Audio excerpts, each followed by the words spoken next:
Hello and welcome to board exam Sarveshwar. आज हमारे साथ जुड़े हैं सत्यांश मिश्रा, जिन्होंने अपनी हाल ही में नेट की परीक्षा क्वालिफाई किया हुआ है और ये पीएचडी के लिए एलिजिबल हैं। तो सत्यांश जी, हम आपका बहुत बहुत स्वागत करते हैं अपने इस यूट्यूब चैनल पर, जिसके माध्यम से धन्यवाद। आप अपनी मन की बात कह सकते हैं। धन्यवाद धन्यवाद हमें अपने चैनल पे बुलाने के लिए और बाकी छात्रों को इससे प्रेरणा दिलाने के लिए। मैं सोचता हूँ कि मेरे लाइफ की जो भी एक्सपीरियंस रहे हैं उससे यूजीसी नेट की एग्जाम की तैयारी कर रहे छात्रों को अनुभव मिलेगा और वो जीवन में इसका अनुपालन करके वो भी परीक्षा को उत्तीर्ण कर सकेंगे। इस तैयारी के दौरान काफी लाइफ में अप डाउन रहते हैं, तो आपको इसमें आपने इसको कैसे टैकल किया? जैसा कि सभी के लाइफ में होता है तो मेरी भी लाइफ में कुछ अप्स एंड डाउन्स होते हैं। ये चीजें ऐसे प्लान्ड नहीं होती हैं। कुछ अनडिजायर्ड चीजें आपके सामने आती हैं। तो आपको सब चीजों के बाद ये ध्यान रखना होगा कि सारी चीजें जिंदगी में चले, जितनी भी कोई भी सबके अपने पर्सनल इश्यूज होते हैं, तो कोई भी इशू हो, हमें सब कुछ के बाद अपनी पढ़ाई को टाइम देना ही देना है। यही प्रायोरिटी रखनी है कि कुछ भी हो लेकिन हमें इतने टाइम तक पढ़ना ही है। कोई भी एक ऐसा दिन ना जाने दें कि जिस दिन आप बिना पढ़े बिताएं, क्योंकि आपको फिर एग्जाम में सिर्फ और सिर्फ गिल्टी होगा और उसकी कोई भरपाई नहीं होती है। तो बेहतर है इस गिल्टी से बचने के लिए आप पर डे पढ़ें, थोड़ा ही पढ़ें, लेकिन कभी भी ऐसा ब्लैंक डे मत जाने दें। जी, यानी हमेशा कुछ ना कुछ पढ़ते रहना चाहिए, बीच में गैप डेफिनेटली नहीं लेना। डेफिनेटली। बिल्कुल। तो क्या आपका यही ड्रीम था कि हमें पीएचडी करनी है, या और कुछ तो है? ग्रेजुएशन जब मेरा कंप्लीट हुआ तो मेरा ऐसा कोई एम या ड्रीम नहीं था कि मैं नेट की परीक्षा दूंगा या फिर मैं पीएचडी करूंगा। तो मैं अपने कॉलेज के प्रोफेसर से मिला तो उनके कांटेक्ट में आने से इस एग्जामिनेशन के बारे में मुझे जानने को मिला। तो फिर उन्होंने कहा कि आप नेट का पेपर दीजिए। तो जब मैं धीमे धीमे इस सब्जेक्ट को पढ़ने लगा तो इसमें इंटरेस्ट मेरा जनरेट हुआ। तो फिर मैं नेट का पेपर दिया। पहला मेरा नहीं निकला, ये मेरा सेकंड चांस था, सेकंड अटेम्प्ट था। तो भगवान की कृपा से और सही स्ट्रेटजी के थ्रू मेरा ये निकल गया। तो अभी आगे का देखते हैं क्या होगा। पीएचडी का मैं सोच रहा हूँ जब जीआरएफ हो जाए तो मैं करूँ। जी, अच्छा विचार। तो इसी क्रम में हमारा अगला प्रश्न है आपसे कि स्टूडेंट हमने देखा है इस तैयारी में काफी डिमोटिवेट हो जाते हैं, तो आपने खुद में मोटिवेशन कैसे जारी रखा?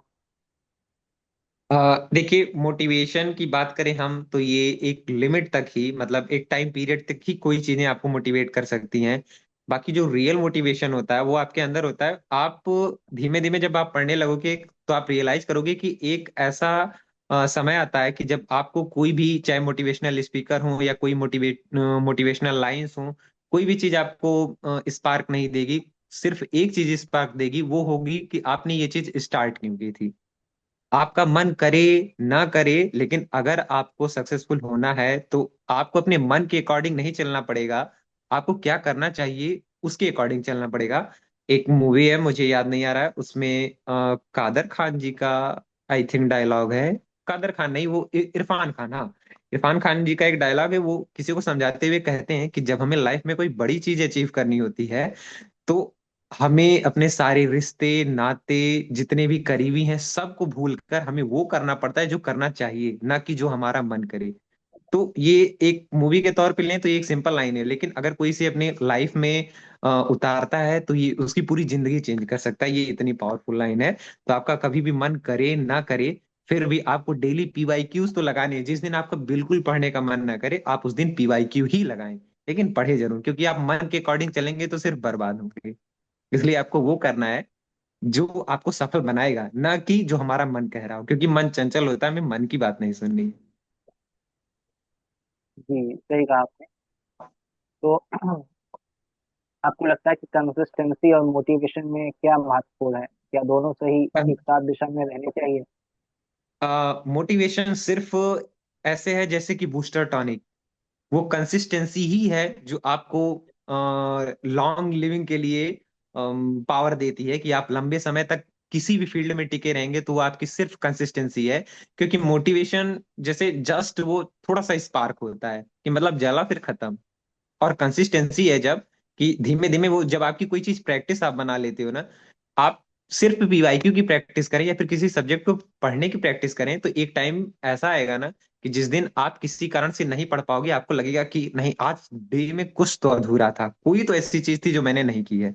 तो हमें किसी चीज को हैबिट में लाना है, ना कि किसी से प्रेरित होकर त्वरित ऐसे कैटलिस्ट की तरीके से उसने हमारे लिए काम किया, मैंने तुरंत कोई अभिक्रिया की फिर शांत, ये नहीं बनना हमें। हमें उसने अपने हैबिट में ऐड करना है, जिससे कि मेरा मन ना भी करे तो भी वो हैबिचुअल एक्शन होने के कारण वो चीजें मैं कंप्लीट करूं ही करूं, तो वो हमारे लिए ज्यादा फ्रूटफुल होगा।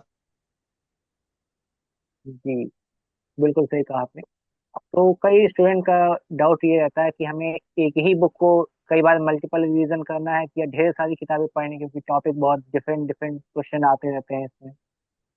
ये आपने बड़ी अच्छी बात बोली है, ये चीजें मेरी जर्नी के दौरान भी हुई कि मुझे हर डे ऐसे डिफरेंट सोर्सेज होते थे या फिर सोशल मीडिया पे डिफरेंट सोर्सेज या लिंक मिलते थे, तो मन करता था कि ये भी ले लेते हैं, क्या पता ये भी नेट में आ जाए, यहाँ से भी ले लेते हैं। तो देखिए, एक लिमिट होती है किसी चीज की। जैसे आप कोई आपके पास कंटेनर है, आप उसमें एक लिमिट तक ही कोई सामान रख सकते हैं, उसके बाद रखेंगे तो वो बाहर जाएगा, वो वेस्ट हो जाएगा। तो ऐसे ही हमारा माइंड है, हमें हर जगह से सारी चीजें ग्रैस्प नहीं करनी। अगर हम सब चीजें अपने अंदर लेंगे ही तो हमारा आउटपुट क्या निकलेगा? इतना नहीं फिल कर देना है कि कुछ आउटपुट ही ना निकले। हमें सिर्फ एक सोर्स के पीछे जाना है, उस पर भरोसा करना है और उसको मल्टीपल टाइम रिवाइज करना है। वो हमारे लिए इतना ज्यादा फ्रूटफुल होगा कि हम उसका इमेजिनेशन भी नहीं कर सकते। इसके लिए हमें ब्रूसली की लाइफ से प्रेरणा लेनी चाहिए। वो कहते थे कि मैं उस व्यक्ति से नहीं डरता हूँ जिसको 1000 या 1500 टाइप्स के पंचेस आते हो, मैं एग्जैक्ट लाइन भूल रहा हूँ। तो मैं उस व्यक्ति से डरता हूं जिसने एक ही पंच की प्रैक्टिस 1500 टाइम्स की हो। तो ऐसे ही हमें एक ही बुक का मल्टीपल टाइम रिवीजन करना है, ना कि मल्टीपल बुक्स का सिंगल टाइम रिवीजन। जी, बहुत सही कहा आपने। तो कई लोग जैसे होते हैं कि टॉपर्स जो रहते हैं वो अपने खाली टाइम में भी पढ़ते ही रहते हैं, तो क्या आप खाली टाइम में कोई मनोरंजन का साधन इस्तेमाल कर रहे थे या आप भी पढ़ते ही रहते थे? मेरे लिए मनोरंजन का साधन, चूंकि मुझे थोड़ी बहुत ड्राइंग पसंद थी, तो मैं मैप्स बनाने का ट्राई करता था कि मैं कितना एक्यूरेटली मैप्स बना सकूं। क्योंकि इससे दो चीजें हो जाएंगी। पहली बात, आपकी जो इंटरटेनमेंट है वो ड्राइंग के थ्रू पूरी हो जाएगी, और दूसरा, आप मैप जब बना रहे हो ना, क्योंकि ये बोला जाता है कि आप एक बार जब पढ़ते हो और जब आप एक बार लिखते हो, तो डिफरेंस ये हो जाता है कि आपका एक बार लिखना वो 10 टाइम आपकी रीड करने के इक्वल होता है। तो जब आप मैप एटलस में देख के पढ़ रहे हो, ठीक है, वो आपको रिवाइज तो होगा, ये वो रिमेम्बर रहेगा। लेकिन जब आप उसको खुद से अपने हाथों से ड्रॉ कर रहे हो, तो वो चीजें आपको ज्यादा लॉन्ग टर्म तक याद रहेंगी। तो आपको, अगर आप देखिए, जैसे आप कुछ भी बनाते हो ना, इवन खाना हो या कोई ड्राइंग हो या फिर कोई भी चीज हो, आप जब खुद से बनाते हो ना, तो आपको अगर वो थोड़ा अच्छा बन जाता है, आपको लगता है कि हाँ मैंने किया है, वो अंदर से जो खुशी मिलती है ना।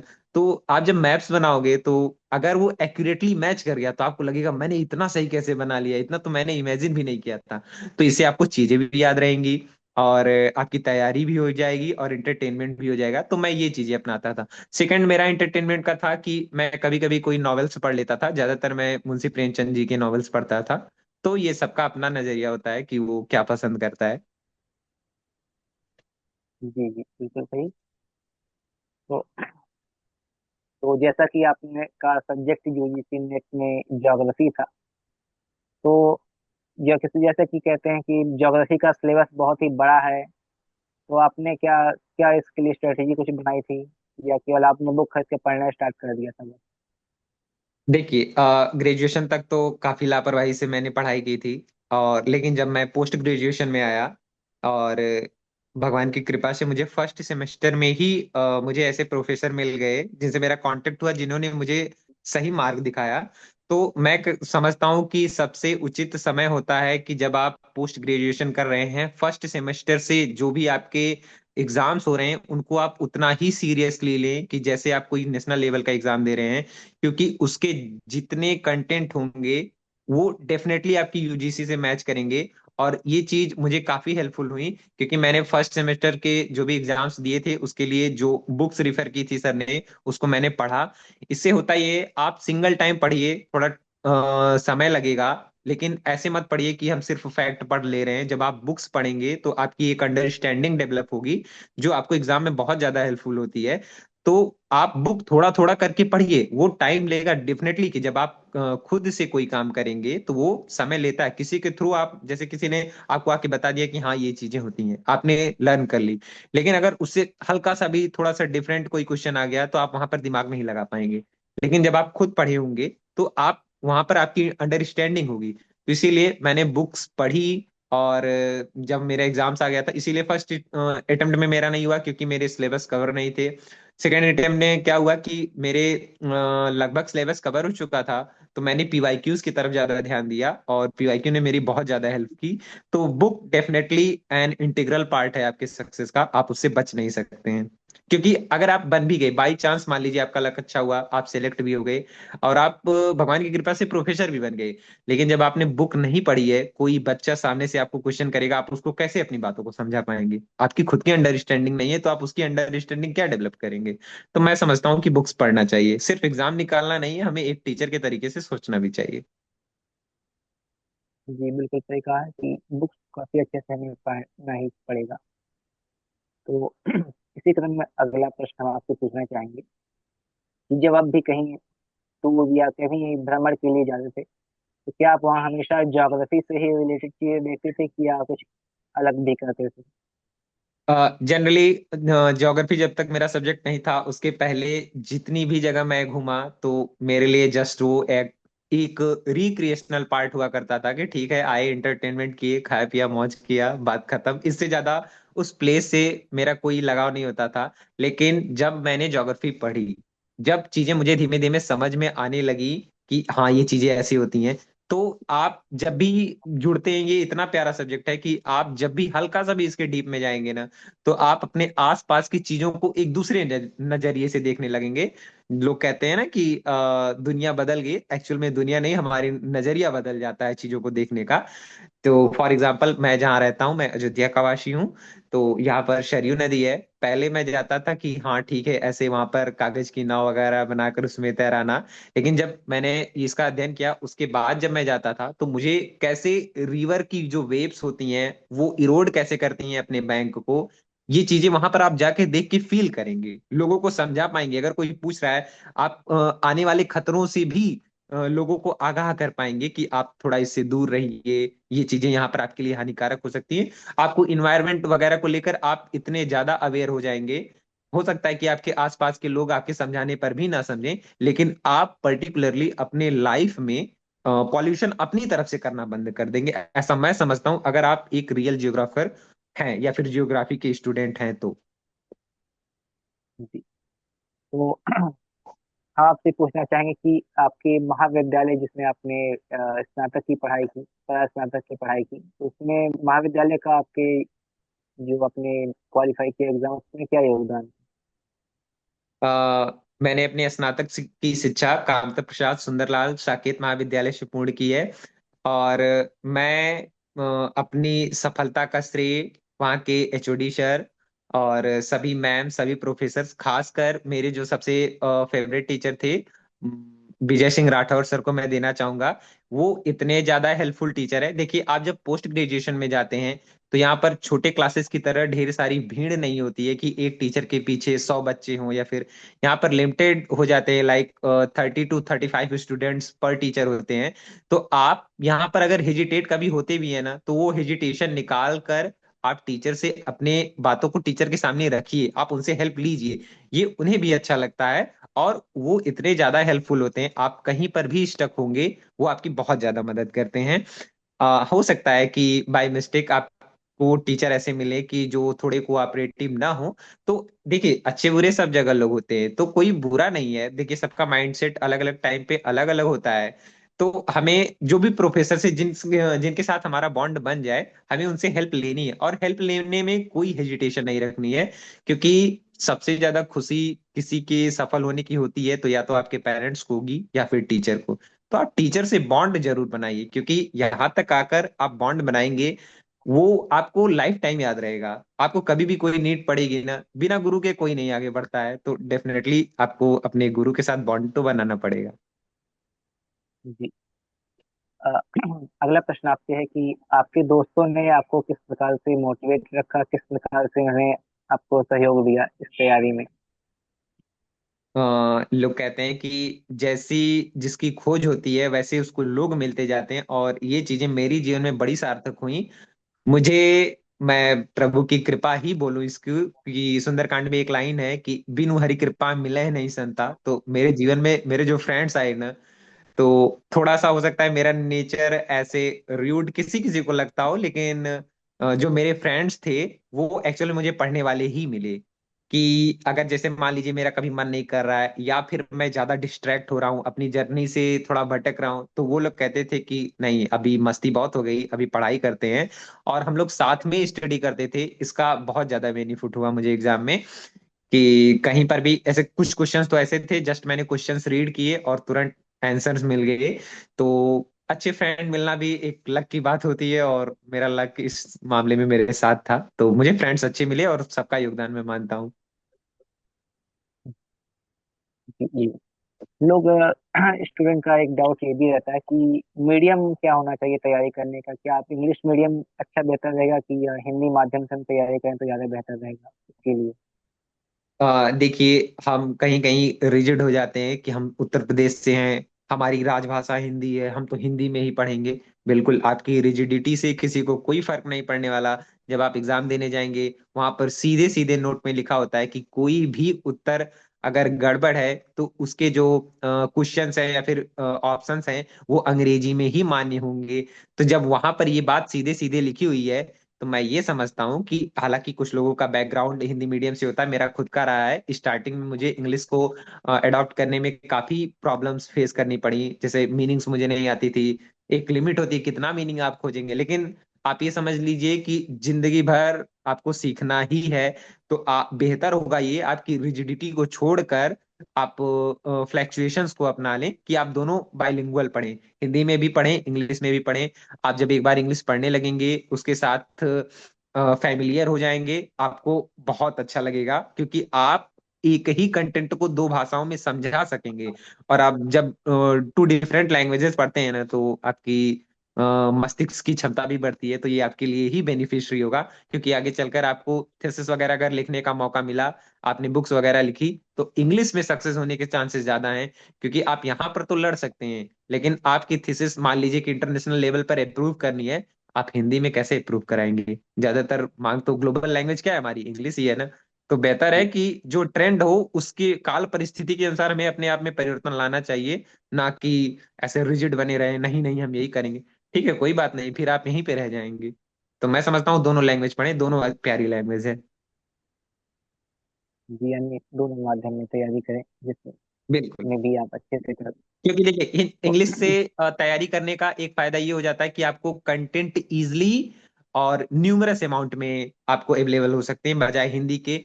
आजकल देखिए आप इंटरनेट पे कुछ सर्च भी करते हैं तो वो ट्रांसलेटेड हिंदी आती है, और ट्रांसलेटेड हिंदी अर्थ का अनर्थ कर देती है। तो बेहतर है जब आप प्योर कंटेंट से इंटरेक्ट होंगे, आपको इंग्लिश आ रही होगी, आप उसकी एक्चुअल हिंदी ट्रांसलेशन कर सकेंगे, जो आपके लिए फायदेमंद होगा। तो आप फिर हिंदी में लिख लीजिए। आपको नहीं बनाना आ रहा है स्टेटमेंट, आपने इंग्लिश में पढ़ा, उसको समझा, उसको अपनी भाषा में लिख लीजिए। जी, तो इसी क्रम में स्टूडेंट का और एक डाउट रहता है कि मॉक टेस्ट जो है एक बहुत ही महत्वपूर्ण भूमिका निभाते हैं। तो आपको क्या लगता है एग्जाम के पहले लगभग कितने मॉक टेस्ट इसके लगाने चाहिए? मैं समझता हूँ कि जिस दिन से आप इस सब्जेक्ट की तैयारी करें, आपने कोई चैप्टर पढ़ा हो, कोई यूनिट पढ़ा हो या फिर ना पढ़ा हो, इससे फर्क नहीं पड़ना चाहिए आपको। आपको नहीं भी आ रहा है, आप डिमोटिवेट डेफिनेटली होंगे लगाते समय, कि मैं क्वेश्चंस लगा रहा हूँ, मेरे आंसर सारे आंसर्स लगातार गलत हो रहे हैं। इन सब के बावजूद आप प्रश्न पढ़िए, उसके आंसर देखिए, और वो प्रश्न लगातार पहले डे से ही, जिस दिन से आपने इस एग्जामिनेशन की तैयारी शुरू की है, उसी दिन से इसको लगाइए। ये जियोग्राफी में यूजीसी नेट को क्वालिफाई करने का पनेसिया है, रामबाण औषधि है ये। तो आप इसको मत छोड़िए। अगर आप इसको नहीं छोड़ेंगे तो ये डेफिनेटली एग्जाम में आपका साथ नहीं छोड़ेगा, और आपको सफलता आपकी निश्चित हो जाएगी इससे। मैं डेली, जैसे मन नहीं कभी करता था मेरा, स्टार्टिंग में मेरे सारे क्वेश्चन लाइन से गलत होते जाते थे, लेकिन फिर भी मैं लगातार रहा। और एक बात का ध्यान ये रखना है कि हमें एंड ये प्रीवियस ईयर क्वेश्चन की बुक तो लेनी है, लेकिन ऐसी नहीं जो सिर्फ डायरेक्ट आंसर दी हो, ऐसी जिसमें आंसर के साथ एक्सप्लेनेशन भी दिया हो कि आखिर ये आंसर क्यों सही है।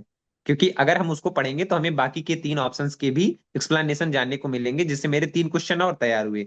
अदरवाइज मैंने क्वेश्चन पढ़ा, आंसर देखा, बाकी खत्म। तो ऐसे तो काम नहीं बनेगा, फिर आपकी पीवाईक्यू करने का कोई मतलब नहीं रह गया। जब आप एक्सप्लेनेशन पढ़ेंगे तो आपने कोई थ्योरी आपकी छूट भी गई है तो उस एक्सप्लेनेशन के थ्रू तैयार हो जाएगी। तो मैं समझता हूँ कि डेफिनेटली पहले डे से ही लगाना चाहिए। जी। तो लोग कहते हैं कि इस कभी कभी पढ़ाई में फैमिली सपोर्ट नहीं रहती है, तो आपको क्या लगता है कि आपकी फैमिली का आपके इस परीक्षा को क्लियर करने में कितना योगदान रहा है? लकीली मेरी फैमिली एजुकेशन को लेकर बहुत ज्यादा सपोर्टिव है। मतलब कि ऐसा भी होता है कि आप सारे काम छोड़ दो, घर वाले संभाल लेंगे, लेकिन आप पढ़ो। क्योंकि उन्हें पता है कि एजुकेशन मोस्ट पावरफुल वेपन है। और अफ्रीका के, साउथ अफ्रीका के राष्ट्रपति थे, क्या नाम था उनका, मैं थोड़ा रिकॉल नहीं कर पा रहा हूँ। नेल्सन मंडेला जी। नेल्सन हाँ मंडेला। उनकी एक हाँ उनकी एक लाइन है कि education is the most powerful weapon that can change the world. तो ये लाइन मेरी फैमिली को बहुत अच्छे से समझी हुई है, तो वो कहते हैं बाकी सारे काम सेकेंडरी रखो, आप अपनी एजुकेशन को प्राइमरी रखो, उसको प्रायोरिटी दो। तो डेफिनेटली मेरी फैमिली बहुत सपोर्टिव थी मेरे एजुकेशन को लेके। अगर किसी की जी। फैमिली में हो सकता है कि आपको पढ़ने ना दिया जा रहा हो, ज्यादातर ये अपोजिट जेंडर लाइक जैसे गर्ल्स के साथ ज्यादातर ये चीजें होती हैं। सब कुछ के बाद आप ये बात ध्यान रखिए, अगर आप सक्सेसफुल होंगे, लोग कहेंगे कि हाँ हमारी बिटिया बहुत पढ़ती थी, हमारा बच्चा बहुत पढ़ता था। तो आपको किसी को इस एज में प्रायोरिटी देनी है तो वो आपका एजुकेशन है। इसके अलावा आप किसी को मत इम्पोर्टेंट समझिए कि नहीं ये नहीं, हम इनसे बात नहीं करेंगे तो ये रूठ जाएंगे, रूठ जाने दीजिए। आपसे जो नहीं रूठना चाहिए वो है आपकी एजुकेशन। क्योंकि आप सफल हो गए, सभी आपको कहेंगे हाँ हाँ, ये मेरा क्लासमेट था, ये मेरा मित्र था। आपके घर वाले आपकी बढ़कर प्रशंसा करेंगे और घर वालों को गर्व महसूस होगा, अपने आस पड़ोस में बताएंगे। तो डेफिनेटली आपको किसका साथ नहीं छोड़ना है, वो है आपकी शिक्षा। लोग कहते हैं कि इस तैयारी करते समय बहुत सारे डिस्ट्रैक्शन आते हैं, हम लोग बहुत ही गलत संगत में चले जाते हैं, जिससे काफी हमारा नुकसान होता है और यह एक कारण बनता है परीक्षा ना उत्तीर्ण कर पाने का। तो क्या आपके लाइफ में भी ऐसे कुछ हुआ था और आपने उसको कैसे टैकल किया?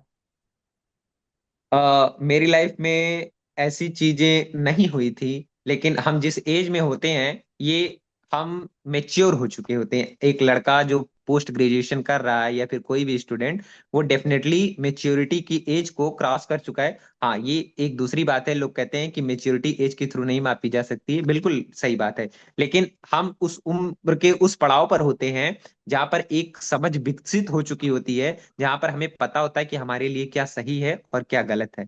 तो डेफिनेटली ये सारी चीजें जानते हुए भी अगर हम गलत संगति का साथ पकड़ रहे हैं तो ये हमें अपने द्वारा अपने पैर पर कुल्हाड़ी मारने के बराबर है। हमें अगर अच्छी संगति नहीं मिलनी है तो एलोन रहना ज्यादा अच्छा है बजाय किसी गलत संगत में पढ़ने के। क्योंकि गलत संगति ना सिर्फ आपको इस एग्जाम में फेल कराएगी बल्कि आपकी जिंदगी भी तबाह कर सकती है। तो बेहतर है आप अकेले रहें। अगर आपको किसी को साथी बनाना है तो अपनी बुक्स को बनाइए, क्योंकि वो आपका साथ कभी नहीं छोड़ेंगी और उनसे आपको कभी भी चीट नहीं मिलने वाला, कोई धोखा नहीं मिलेगा। और वो डेफिनेटली आपको एग्जाम में सक्सेसफुल करेंगी। तो इस इंटरव्यू का एक आखिरी प्रश्न हम आपसे पूछना चाहेंगे कि जो युवा नेट जेआरएफ की तैयारी कर रहे हैं और खासकर जिनका बैकग्राउंड ज्योग्राफी है, उन्हें अगर आप कुछ लाइनों में संदेश देना चाहें तो क्या दे सकते हैं हमारे चैनल के माध्यम सिंगल लाइन में मैं यही बोलूंगा कि consistency is the key of success. बिना इसके कुछ भी नहीं हो सकता है। आपको कोई कितना भी मोटिवेट करने वाला मिल जाए, मोटिवेशन लाइन कुछ दिन तक काम करेंगी, कुछ महीनों तक काम कर जाएं। 6-6 महीने के गैप पे, ये साल में 2 बार ये परीक्षा होती है। तो 6 महीने तक लगातार, जैसे हम लगातार गुस्सा नहीं रह सकते, अगर किसी को क्रोध आता है तो वो 1 दिन 2 दिन 1 घंटे 2 हफ्ते 1 महीना, क्या कोई साल भर लगातार एक ही भाव में गुस्सा रह सकता है?